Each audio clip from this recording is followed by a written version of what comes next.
Hi, beautiful people. Welcome back to my channel. Hope you guys are doing well. Miranda Derrick put out a statement in regard to Without a Crystal Ball's, aka Katie Joy's docuseries on Netflix. And I say that because she claims it to be hers. And not once in that statement did Miranda mention or allude to Katie Joy. But as per usual, Without a Crystal Ball made it about her, and she felt that she had to make a statement. Here goes. I was actually not planning or even expecting to have to respond today to these claims. And so here we are. Well, today, Miranda responded. And this statement that she just put out on her social media is at best nothing but filled with lies. I have already spoken to Kelly Wilking, who has already told me that this statement she does not believe was written by Miranda. She also believes that this statement and this tactic that Robert is using is to throw Miranda under the bus, throw her and her family under the bus, throw me under the bus, throw the production under the bus, so that he can get out of this unscathed, so that he doesn't have to address these issues. I will read you her statement, and then I will respond. She wrote this, "Hey everyone, just wanted to hop on here and say that I have seen the documentary. I want to start by saying that I appreciate the concern that has been expressed for my well-being. Due to pending litigation in which I am a plaintiff in a defamation lawsuit, it is not appropriate for me to comment on specific allegations, though I will state that I do not condone abuse in any way. I want to stop right there and say that the only pending litigation Miranda has is in a case that was filed against me in the state of Minnesota more than 2 years ago, where Miranda and Robert and James have provided no discovery to prove that I've done anything to defame them. Additionally, I did not accuse Miranda of any allegations. I've never accused Miranda of any allegations. I've never accused her of crimes. I've never accused Miranda of anything other than being in a high control group. I'll continue. I cannot speak for anyone but myself. I love my mom and dad and Melanie, and they will forever be a part of my life. The truth is, we just don't see eye to eye at this time. I believe that this documentary is a one-sided story. I gave my life to Jesus Christ in 2020 and asked my family for some space in the very beginning to collect my thoughts and process my new walk I wanted to take with God." It's interesting that she would say that, because this is exactly what Kalia and Concrete and Aubrey and Kylie all said in the series. Robert wanted them all to cut off their families to get with their walk with God. This is not a normal tactic used by churches. This is not a normal strategy. It is an isolation tactic, and any church that asks you to cut off your friends and family, run. I also told my sister that I wanted to continue our Wilking Sisters social media page. She logged me out of our account, and when I asked for access back, she denied my request. So I had no other choice but to start my own account and pursue my own career. I still have yet to receive access into our account. My family didn't honor the space I asked for, and I saw a different side of them I've never seen before. Honestly, it made me mad, frustrated, and annoyed that they were being so overbearing and chaotic. I want to just touch on this part because, first of all, we already know the reason why she doesn't have access to that account, and it's because Melanie does not want Robert to have access to her TikTok account that has her private information in it, that's linked to her bank, that's, has her tax information linked into it. If Robert gains access through Amanda to her account, that means Robert gains access to Melanie's account and Melanie's private information. As long as Miranda is working for Robert, she is preventing Robert from accessing her private information that no one should have to have access to. If it was just Miranda, Melanie would allow her back in a heartbeat, but it's not just Miranda. She was logged out of the account to protect her identity from Robert. I want to be clear. In 2020, I went to Michigan to visit my family for Christmas. My papa was taken to the hospital due to medical issues. We got a phone call saying that he had a short time before he would pass. Melanie and I drove to the hospital to say our last goodbyes. Before we went into the hospital to do so, I started to pray for our papa in the car, and Melanie got offended and angry with me and told me to stop and to never pray around her. Our papa passed away that day. Fast forward about a month and a half, Melanie and I are in LA, and we're about to head back to Michigan for our papa's funeral. I was at a place with my family where I felt like I was being harassed. My parents and sister were not religious. They immediately called me going to church twice a week a cult. That's not why they called it a cult. I felt if I went back for the funeral, they would try to keep me there and not let me come back to LA. So I told my family that I would not be going to Michigan and that I wanted to move in and begin my life with James. To keep it simple, I did not want to be around them at the time because I felt threatened by them. They have never done anything to threaten her. But this is again Robert trying to make it so that Kelly and Dean are the dangerous ones. He did this the last time. He called and accused them of racism. He accused Dean of being too aggressive with her. This has nothing to do with her feeling scared of her parents. She was not allowed to go to the funeral because Robert wouldn't let her. It was not a choice. It was Robert said he couldn't go.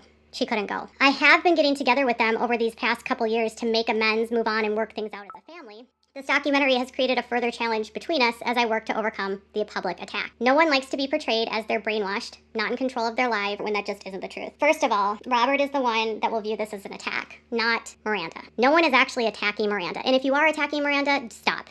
Do not leave her negative comments.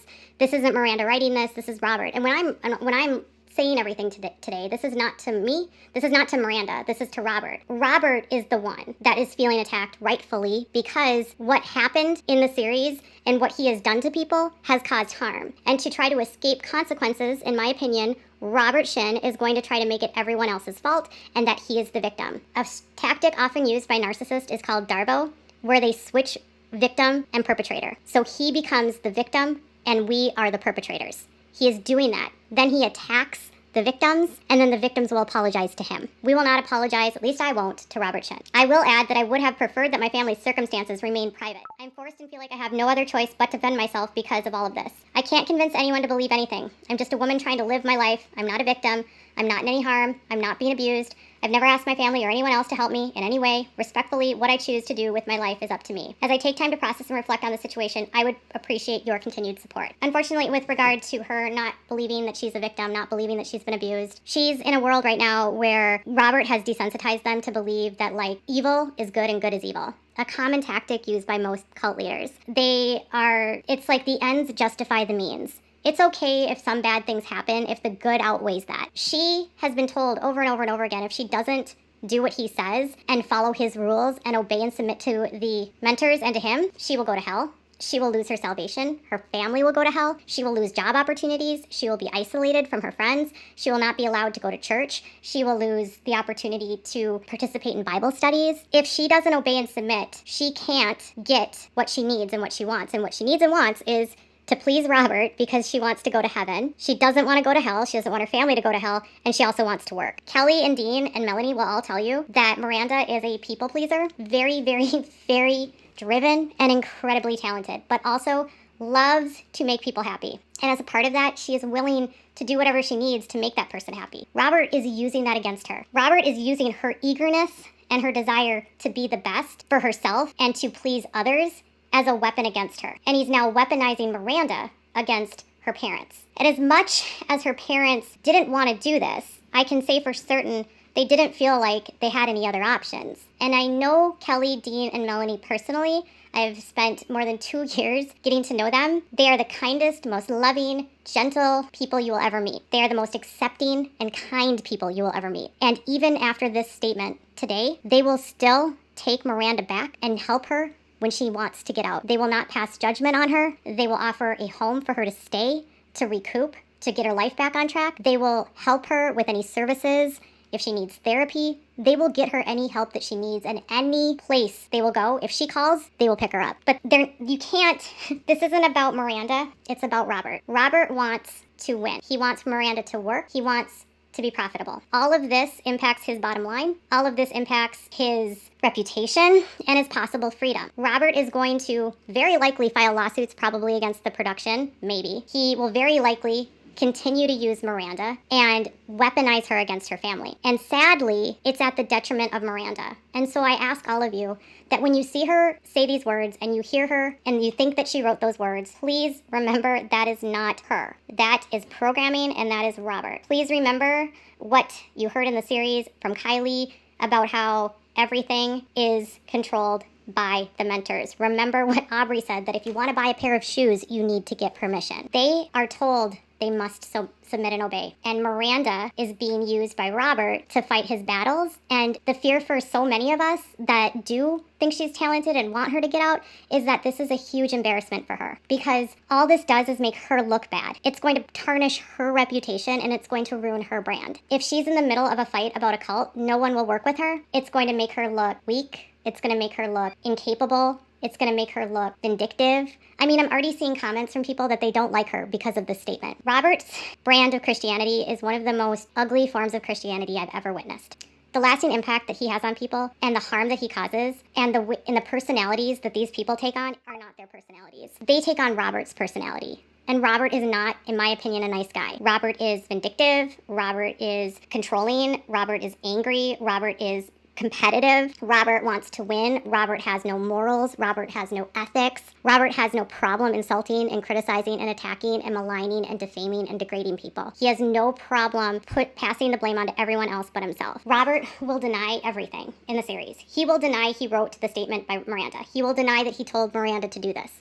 And Miranda, if asked, will deny that that anyone else made her write it. Robert will convince her she doesn't have to do this. Miranda will be convinced that she wanted to do this. And again, this is just making it embarrassing for her. But remember that at the core of this, she's a person. And a lot like India Oxenberg, who was going through it when Keith got arrested, Keith Raniere, it was embarrassing for her. But when she got on the other side of it, people saw her for who she was again. You can come back, even if you're stuck in a situation that feels impossible. At this time, I am being sued by Miranda, and I'm not going to use a lawsuit to be silent. I have always said from the beginning when she sued me that his lawsuit to sue me was used for two purposes. One, it was to shut her up because she would have to say, I can't speak because of a lawsuit. Great, right? So it keeps her silent. Two, he thought it would shut me up, and he thought it would shut the Wilkins up. He thought that by suing me, he would be able to get the Wilkins away from me or anyone that tried to help them, and it didn't work. He tried to get a judge to put a gag order in this case, and they didn't. He tried to claim that I had no right to even speak about the lawsuit or his church while he was suing me. The judge said no. You can talk as much as you want during a lawsuit. It's up to you whether or not you want to speak. I stand by my reporting. I stand by my opinions. I stand by my First Amendment rights to speak the truth. And Miranda is being told she can't speak because of a lawsuit that has nothing to do with this. And finally, I just want to say this, that if Miranda did stand for victims, and I know in the real world she does, when she's not being influenced by Robert, she does stand for victims. But what is she saying when she says, I don't condone abuse, but I can only speak for myself? She is saying that's a one-sided documentary, which means her friends are lying, her parents are lying, Melanie and Priscilla are lying, the Rianos are lying, the public records are lying, Robert's own words are lying. He has turned her into the misogynist that he is. Robert's brand of Christianity is one of the most toxic and misogynistic brands I've ever seen and witnessed because of the level of chaos he creates and the competition he makes for the women that are inside of it. They all are competing for one another, and so none of them end up believing each other. I have witnessed firsthand when people come out of this group and they are hurt by one another and they don't believe the other person's story. They have been weaponized against each other. They're pit against each other in this cult. So when they do come out, they don't believe each other.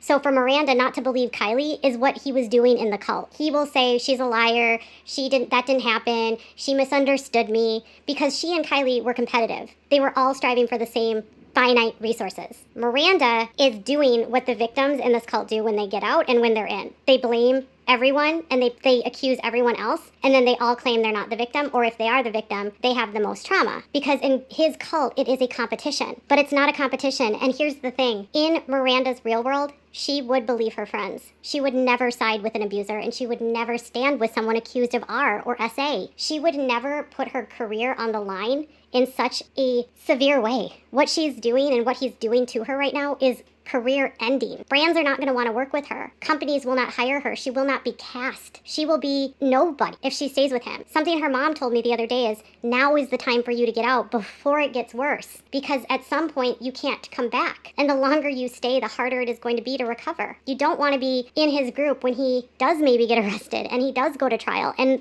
the atrocities do come out. Or worse, you become a part of the crimes like some of his other people that are involved in his group. The women that started when they were the same age as Miranda that are now part of the same scheme, and they're hurting people like Miranda. Miranda is behaving the way Robert has trained her to behave, and he does condone and he does support abuse.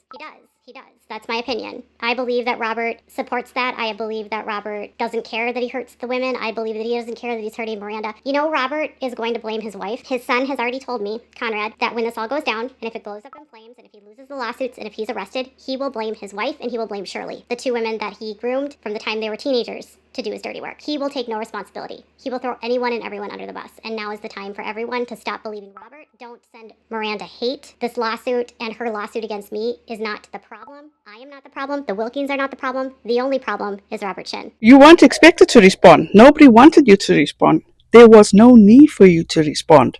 Miranda doesn't even acknowledge you. How desperate are you? You just continue to show how desperate you are for acknowledgement and for the limelight. It's not about Miranda, as she said, but only spoke negatively about Miranda, leading people on to think that Miranda is lying, calling her misogynistic. She tells people not to attack Miranda, but that's all I heard from her, is attacks on Miranda. And who is she to say that she will never be cast again? Brands and companies will never hire again. That's bullshit. Because if that does happen, in my opinion, it's only because Katie Joy will be constantly contacting them and shaming them into not hiring her. And last but not least, Katie Joy, It was never about you. Miranda never ever mentioned you. You are lame and pathetic. And all you are doing is putting Miranda further in harm's way and validating what Robertson is telling her. Now, when she does decide to leave, I, and I'm sure thousands of others, will continue to support her, listen to her and her experience, hold nothing against her, and accept her with open arms. Listen to how Katie Joy describes Robert Shin. They take on Robert's personality. And Robert is not, in my opinion, a nice guy. Robert is vindictive. Robert is controlling. Robert is angry. Robert is competitive. Robert wants to win. Robert has no morals. Robert has no ethics. Robert has no problem insulting and criticizing and attacking and maligning and defaming and degrading people. He has no problem passing the blame onto everyone else but himself. Listening to that reminded me not of Robert Shin, but exactly of Katie Joy. Katie Joy is describing herself to a T. Seems as though Katie Joy and Robert Shin have a lot in common. In my next video, I'll demonstrate to you how Without a Crystal Ball is not very well received with others that are against 7M, that are reporting against 7M. She lies about a lot of stuff, and she also is kept out of the loop on stuff. Well, you guys, that's it for now. Thank you guys so much for taking the time out of your busy schedule and watching this. I appreciate each and every one of you. Have a fantastic rest of your day and week. Please be safe out there, be kind to one another, and don't forget, make good memories. Bye, guys.